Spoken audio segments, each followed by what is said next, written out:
Bapak dan Ibu dan teman-teman yang sedang menonton. Jumpa lagi di acara Berkat by Pelai Kristus. Bersama saya, Chris, dan tentunya narasumber kita, Bu Magdalena Pranata. Shalom, Bu. Shalom, Christian. Ya, bagaimana? Jadi, di tema kita kali ini, kita akan membahas tentang konflik. Bagaimana cara kita untuk menyelesaikan konflik yang terjadi. Mungkin konflik itu seringkali datang di kehidupan kita, tidak sekali atau dua kali, tapi seringkali datang. Gimana sih, Bu, caranya kita bisa menyelesaikan konflik itu? Iya, memang kalau kita bicara konflik ya, Christian, konflik itu memberikan perasaan tidak nyaman, ya kan? Dan konflik itu bisa saja dengan diri sendiri dan dengan orang lain. Tapi juga bisa konflik ada pertanyaan-pertanyaan dengan Tuhan. Sebetulnya konflik itu persoalannya adalah ketika ada perbedaan antara apa yang kita harapkan dan kenyataan yang terjadi. Jadi ini kebanyakan lebih kepada masalah emosi. Jadi nasihat yang paling baik sebenarnya kalau mau mengacu pada firman Tuhan itu Filipi 4 ayat 8 dan 9. Pertama, membiasakan bahwa ketika kita berhadapan dengan sesuatu yang berbeda dengan yang kita harapkan, yang perlu kita pelajari, yang perlu kita kaji adalah cara berpikir kita. Kalau konflik adalah emosi, berarti bagaimana caranya emosi itu dirasionalisasikan.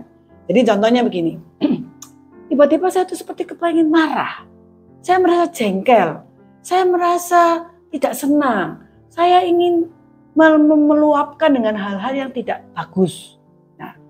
Rasionalisasi berarti mulai berpikir. Alkitab mengatakan pikirkanlah hal yang baik, yang manis, yang berguna. Lalu dicoba, saya tadi itu jengkel, penyebabnya apa? Jadi rasionalisasi itu selalu melalui proses yang namanya self-talk. Bicara sama diri sendiri, supaya kita ini jujur, menyelidiki apa sebenarnya. Apakah saya sedang tidak senang dengan orang tertentu? Sehingga respon saya menjadi negatif. Atau saya sedang tidak berdamai dengan diri saya sendiri. Atau saya sedang tidak puas dengan keadaan saya. Karena belum tentu peristiwa yang terjadi itu yang menjadi penyebab satu-satunya. Bisa saja ada hal-hal lain yang memicu. Tapi intinya konflik itu adalah sebuah perasaan yang muncul yang kita merasa tidak senang, tidak berdamai, kita merasa marah, kita sedang kecewa.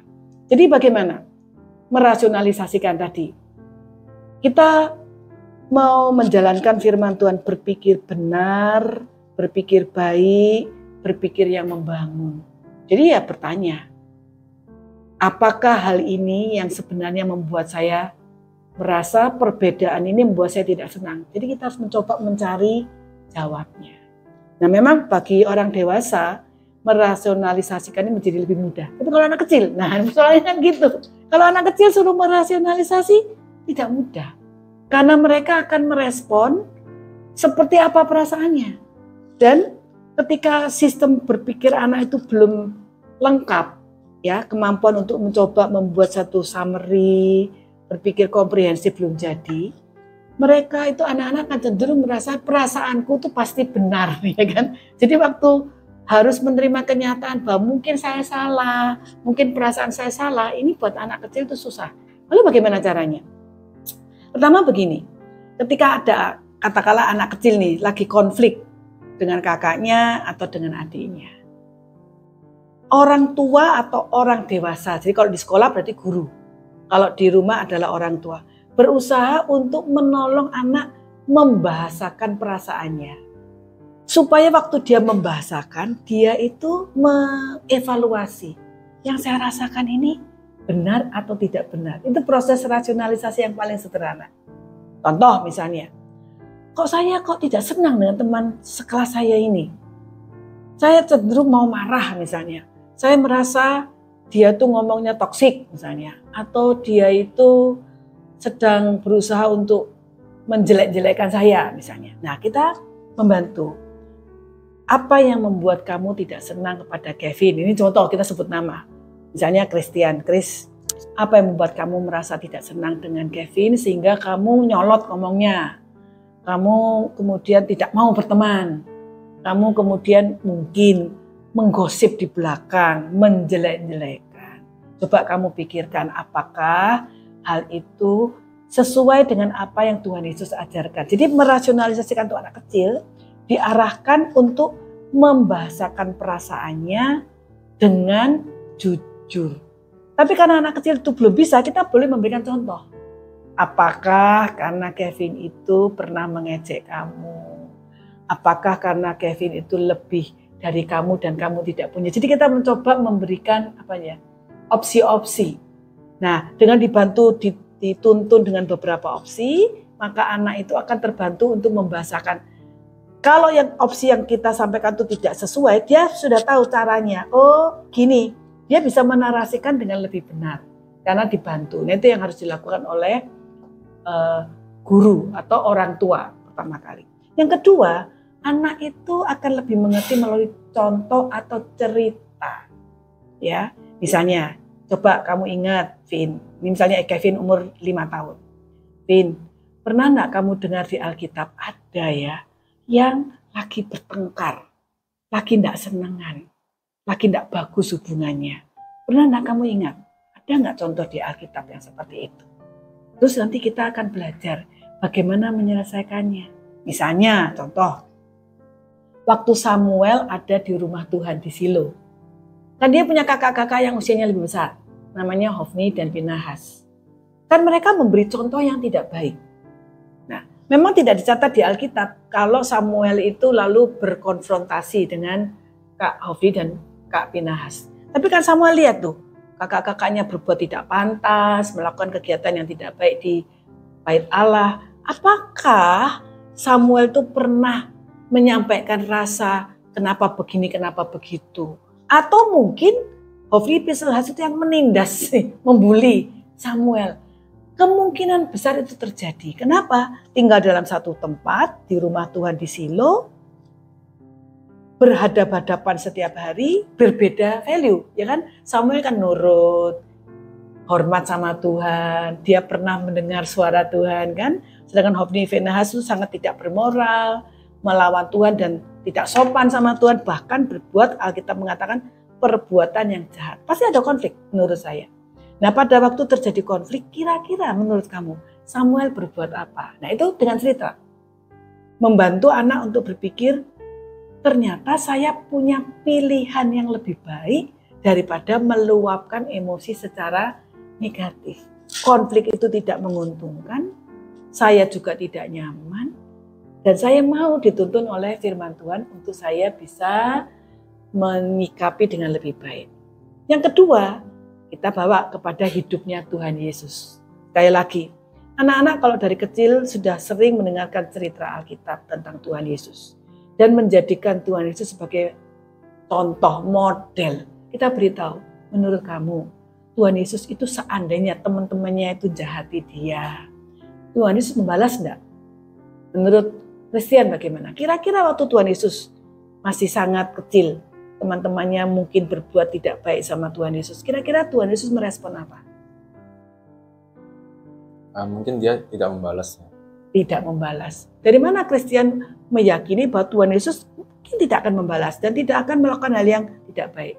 Karakternya dia kan rendah hati, dia juga lemah lembut dan suka memaafkan. Jadi mungkin itu dia tidak membalasnya. Betul. Jadi kita bisa memberitahu Tuhan Yesus itu lemah lembut, rendah hati, senang berbuat baik. Kamu mau enggak? Kamu boleh memilih. Ini namanya rasionalisasi. Kamu memilih untuk mengungkapkan kejengkelan dengan marah, atau apalagi memukul, gitu, atau memaki, atau mengumpat, atau kamu meniru Tuhan Yesus. What would Jesus do? What would Jesus speak? What would Jesus act? Jadi kalau Tuhan Yesus itu tidak akan membalas, Tuhan Yesus akan senang berbuat damai, akan berbuat baik. Coba berdoa, Tuhan Yesus tolong saya jengkel sama teman saya jengkel sama adik saya mau marah, saya pengen mukul. Tuhan tolong saya. Tuhan Yesus pasti akan menolong kamu. Nah, ini bisa menolong untuk anak-anak dari kecil dilatih untuk merasionalisasikan emosi sehingga ketika nanti dia dewasa, dia akan menjadi seorang yang tidak bereaksi terhadap sikap tidak baik yang dialami. Tapi dia akan merespon berdasarkan apa yang Tuhan katakan dan berdasarkan teladan Tuhan Yesus. Kira-kira bagaimana kalau menurut Christian? Kamu sendiri waktu kamu kecil, ingat-ingat kamu pernah enggak mengalami konflik? Terus kamu menyelesaikannya menurut kamu bilang ini baik, yang ini enggak baik. Bagaimana ceritanya pengalaman kamu? Saya itu tipe orang yang kalau terjadi konflik, saya tidak mau membesar-besarkan masalah itu. Jadi saya lebih baik untuk diam. Jadi selama ini kalau misalnya saya mendapatkan konflik, saya yang harus mungkin merendahkan diri dan mengalah. Itu yang saya lakukan ketika saya terdapat konflik. Nah, itu baik dengan adik maupun dengan teman. Nah, kalau menurut Christian, apa yang membuat Christian memutusku tidak mau ribut dan saya memutuskan berdamai? Apa yang mendorong atau pemikirannya Christian bagaimana? Kalau misalnya kita menuruti ego kita, tidak ada yang mau mengalah, ya konflik itu nggak akan selesai. Meskipun itu selesai, pasti nggak akan baik-baik selesainya. Begitu. Jadi salah satu dari kita harus mengalah. Jadi intinya Christian mempunyai sebuah pola berpikir. Saya tidak ingin keadaan relasi antara teman itu tidak baik. Apalagi sebagai anak Tuhan. Apalagi kalau itu adalah saudara kita. Ya, kita ingin supaya relasi yang sudah dipulihkan di dalam pengampunan Tuhan Yesus itu kita jaga. Jadi mengingat Tuhan Yesus, Engkau telah menebus kami. Janganlah kami menyakiti hati Tuhan dengan mengembangkan ego dan akhirnya melakukan sesuatu yang membuat Tuhan bersedih. Nah, itu sebabnya kenapa kalau di Pelangi Kristus ya, kan kita menerapkan baik anak kecil ya, sampai yang sudah SMA mau lulus nih, bahwa kalau anak-anak konflik itu Bu Guru atau Pak Guru bukan hanya mengatakan sudah jangan rame-rame berdamai, tapi mencoba setiap murid itu untuk bercakap-cakap, membicarakan. Tadi kamu marah sama saya ya? Iya, ada pengakuan. Boleh enggak saya tahu kenapa kamu marah? Kan ada sebuah percakapan, betul ya? Kamu ingat itu? Waktu kamu pernah konflik dengan temanmu? Dan mengapa kita melakukan itu? Karena begini, ketika anak dan anak dipertemukan, lalu mereka boleh ngomong. Kalau masih kecil biasanya guru mendampingi. Nanti kalau sudah pinter nih, berkomunikasi menyelesaikan konflik, sudah bisa menyelesaikan sendiri.